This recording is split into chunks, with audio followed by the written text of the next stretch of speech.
আসসালামু আলাইকুম। এখন শুনবেন সংবাদ শিরোনাম। পিআর পদ্ধতিতে নির্বাচন চায় না জনগণ, বললেন মির্জা ফখরুল। ঐকমত্য কমিশনের পক্ষে মত দিয়েছে অধিকাংশ দল, দাবি তাহেরের।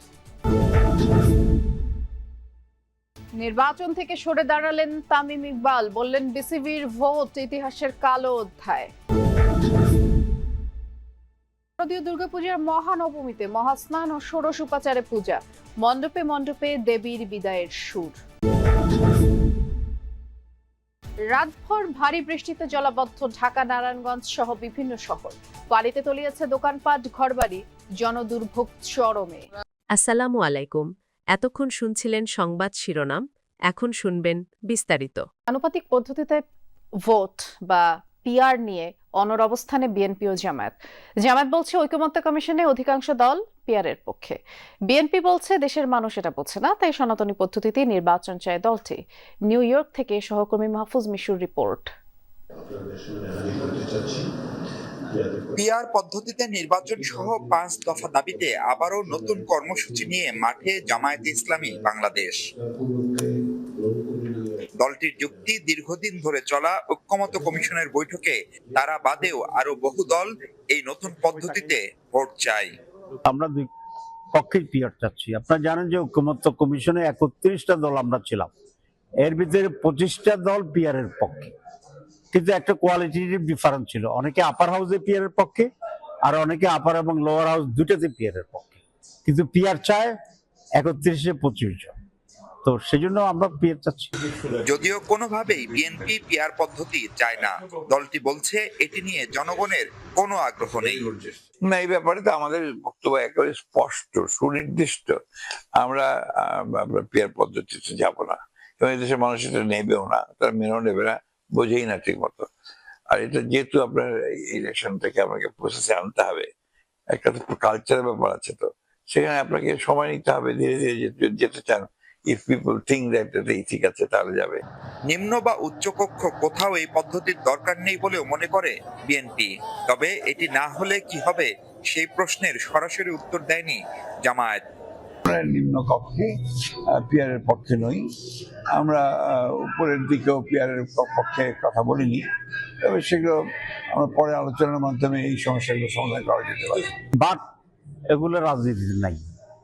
আমরা আমাদের দাবি করতেছি এবং আমরা আশা করি এটা সরকার মানবে, যদি এটা জনগণের দরকার। And will participate election on February. সরকার না মানলে তখন আমি তো বলছি না, এই বাট তো রাজনীতিতে নাই। আমি বলছি আমরা দেখবো তখন। প্রধান উপদেষ্টার জাতিসংঘ সফর ইতিবাচক বলেও মনে করেন দুই দলের নেতারা। রাজনৈতিক কিছু ইস্যুতে দ্বিমত থাকলেও ফেব্রুয়ারিতে নির্বাচনের পক্ষে এখন পর্যন্ত একমত বিএনপি ও জামায়াতে ইসলামী বাংলাদেশ। তবে দল দুটির নজর এখন আগামীতে জোট আর ভোটের নানান সমীকরণ মিলানো। Mahfuz Mishu, Jamuna news, New York, যুক্তরাষ্ট্র। দুর্গাপূজা চলাকালে পাহাড়ের অস্থিতিশীলতা জাতীয় ও আন্তর্জাতিক চক্রান্তের অংশ বলে মন্তব্য করেছেন বিএনপির সিনিয়র যুগ্ম মহাসচিব রুহুল কবির রিজভী। সকালে পল্টনে পূজা মণ্ডপ পরিদর্শন শেষে তিনি বলেছেন, যারা শেখ হাসিনার পতন মানতে পারেনি তারাই পরিকল্পিতভাবে পূজার সময় পাহাড়ে অস্থিতিশীল পরিবেশ সৃষ্টি করছে। রিজভী বলেন, রাজনৈতিকভাবে সাম্প্রদায়িক সম্প্রীতিকে বিভাজিত করা হয়েছে। দুর্গাপূজাকে নস্যাৎ করতে পাশের দেশ থেকে ষড়যন্ত্র হচ্ছে দাবি করে রিজভী বলেছেন, হিন্দু মুসলিম সবাই এক হয়ে পূজা যাতে সুষ্ঠুভাবে সম্পন্ন হয় সেই শপথ নিয়েছে। সেই সম্মিলন, এইটাই আমার বক্তব্য। বাংলাদেশকে অস্থিতিশীল করার একটা জাতীয় আন্তর্জাতিক চক্রান্ত, যারা শেখ হাসিনার পতনকে মেনে নিতে পারেনি তারাই এই চক্রান্ত করে যাচ্ছে যে এই দুর্গাপূজার সময় এমন কিছু ঘটনা ঘটাতে হবে যাতে বাংলাদেশের ভাবমূর্তি নষ্ট হয় বিদেশে। জাতীয় প্রেস ক্লাবে আন্তর্জাতিক প্রবীণ দিবস উপলক্ষে আলোচনা সভায় বিএনপি স্থায়ী কমিটির সদস্য ডাক্তার এজেডএম জাহিদ হোসেন বলেছেন, নির্বাচন পিআর পদ্ধতিতে নয়, সংবিধান অনুযায়ী হবে। সাংবাদিকদের প্রশ্নের জবাবে তিনি বলেছেন, আওয়ামী লীগ নিয়ে প্রধান উপদেষ্টার বক্তব্যে প্রশ্নবোধক চিহ্ন এসেছে। যারা গণহত্যা, গুম, খুন, লুটপাট করেছে তাদের বিচারের আহ্বান তিনি জানান। বলেন, আওয়ামী লীগকে জাতির কাছে ক্ষমা চাইতে হবে। কোন অবস্থাতে গণহত্যাকারী এবং গণদুশ্মন যারা ছিল, যারা গুম করেছে, যারা মানুষকে নির্বিচারে গুলি করে হত্যা করেছে, যারা মানুষের সম্পদ লুণ্ঠন করে দেশের বাইরে নিয়ে যেয়ে দেশের সম্পদ লুণ্ঠন করে পার করেছে, তাদেরকে বিচার এবং বিচারের আওতায় আনা। এবং জামায়াতের আমির ডাক্তার শফিকুর রহমানের সাথে সৌজন্য সাক্ষাৎ করেছেন ঢাকায় নিযুক্ত সুইডেনের রাষ্ট্রদূত নিকোলাস উইক্স। সকালে দলটির আমিরের কার্যালয়ে এই বৈঠক অনুষ্ঠিত হয়। বাংলাদেশের পরিস্থিতি, বাংলাদেশ সুইডেন সম্পর্ক, ব্যবসা বাণিজ্য, কূটনীতি নিয়ে আলোচনা করেন তারা। উভয় পক্ষই ভবিষ্যতে দুই দেশের অর্থনৈতিক উন্নয়নমূলক সম্পর্ক আরও জোরদারের আশা প্রকাশ করেন। বৈঠকে সুইডেন দূতাবাসের বাণিজ্য, রাজনীতি এবং যোগাযোগ বিভাগের প্রধান ওলে লুন্ডিনো উপস্থিত ছিলেন। জামায়াতের সেক্রেটারি জেনারেল অধ্যাপক মিয়া গোলাম পরোয়ার ও মিডিয়া বিভাগের প্রধান এহসানুল মাহবুব জুবায়ের সহ দলটির কেন্দ্রীয় নেতারাও বৈঠকে ছিলেন। আসন্ন বিসিবি নির্বাচন থেকে প্রার্থিতা প্রত্যাহার করে নিয়েছেন জাতীয় দলের সাবেক অধিনায়ক তামিম ইকবাল। মোট 15 জন প্রার্থী প্রত্যাহার করে নিয়েছেন মনোনয়নপত্র।